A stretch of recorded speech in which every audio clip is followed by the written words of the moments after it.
సంగారెడ్డి పట్టణంలోని బీసీ సంక్షేమ సంఘం జిల్లా కార్యాలయం వైఎస్ఆర్ భవన్లో తెలంగాణ రాష్ట్ర బీసీ సంక్షేమ సంఘం వర్కింగ్ ప్రెసిడెంట్ ప్రభుగౌడ్ ఆధ్వర్యంలో సర్దార్ సర్వాయి పాపన్నగౌడ్ జయంతి సందర్భంగా చిత్రపటానికి పూలమాలలు వేసి ఘన నివాళులు అర్పించిన బీసీ సంఘం నాయకులు.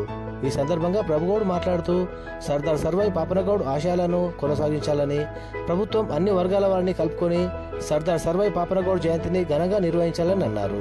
ఈ కార్యక్రమంలో బీసీ సంక్షేమ సంఘం జిల్లా అధ్యక్షులు మల్లికార్జున్ పాటిల్, ప్రధాన కార్యదర్శి వెంకటేశం, సీనియర్ బీసీ నాయకులు వెంకటేష్, యాదగిరి, శ్రీనివాస్, సుధాకర్ గౌడ్, సంతోష్, ఆంజనేయులు, కృష్ణ, పాండు తదితరులు పాల్గొన్నారు.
సర్వాయి పాపన్న గౌడ్ జయంతి వేడుకలను తెలంగాణ బీసీ సంక్షేమ సంఘం ఆధ్వర్యంలో సంగారెడ్డి పట్టణంలో వైఎస్ఆర్ భవన్లో ఘనంగా జన్మదిన వేడుకలను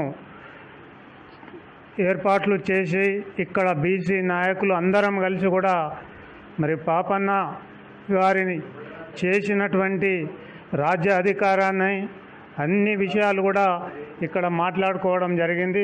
మరి సర్వాయి పాపన్న అన్ని కులాలను కలుపుకొని పోయి ఆనాడు గోల్కొండ కిలాలో రాజుగా ఆయన రాజ్యాన్ని పరిపాలించినటువంటి సంగతి అందరికీ తెలుసుకోవాల్సిన అవసరం ఉంది. సర్వాయి పాపన్న ఒక యుద్ధంతో ఆయనకున్న శక్తితో ఒక్కడు బయలుదేరి మరి రాజ్యాన్ని స్థాపించినటువంటి వ్యక్తి సర్వాయి పాపన్న. సర్వాయి పాపన్న చేసినటువంటి ఆయన ప్రజలకు చేసినటువంటి ఎన్నో అభివృద్ధి కార్యక్రమాలు, ఆ రోజుల్లో ఆయన ఎన్నో కష్టాలు పడి మరి తెల్లదొరలతో పోటీపడి వాళ్ళను అంతం అందించి మరి ఎలా నిజాం పాలనను కూడా ఆయన వ్యతిరేకించి ఆ ఎల్ల గోల్కొండ కిలాను వేలినటువంటి నాయకుడే మన సర్వాయి పాపన్న. సర్వాయి పాపన్న ఆశయాలను మరి మన భారతదేశంలో కాకుండా ప్రపంచ దేశాలలో కూడా ఎంతో గుర్తింపు ఉందని కూడా ఈ సందర్భంగా నేను తెలియజేస్తూ ఉన్నా. ఇవాళ సంగారెడ్డి పట్టణంలో మరి సర్వాయి పాపన్నకు చేసిన జయంతి వేడుకలను మేము ఘనంగా నిర్వహించి రాబోయే తరాలు కూడా సర్వాయి పాపన్న చేసినటువంటి సాధనలను ఒక్కసారి గుర్తించి రాబోయే తరాలకు కూడా తెలిసే విధంగా ఈ కార్యక్రమం చేయాలి. ప్రభుత్వం కూడా మరి సర్వాయి పాపన్న జన్మదిన వేడుకలను ప్రతి సంవత్సరం చేస్తూ ఉంది. కానీ ప్రజల్లోకి మరి అన్ని కుల సంఘాల్లోకి తీసుకోలేకపోతుంది. కుల పెద్దలను అందరినీ కూడా మరి ప్రభుత్వం ఏర్పాటు చేసినప్పుడు మరి అందరినీ కూడా అభియానిస్తే ఇంకా బాగుంటుందని కూడా ఈ సందర్భంగా నేను తెలియజేస్తా ఉన్నా.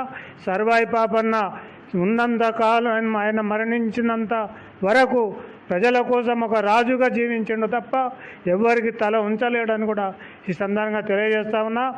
ఈ యొక్క కార్యక్రమంలో పాల్గొన్నటువంటి పెద్దలందరికీ కూడా నా శ్రేయాభిలాషులకు, బీసీ వర్గ నాయకులకు అందరూ కూడా ధన్యవాదాలు తెలియజేసుకుంటా ఉన్నా.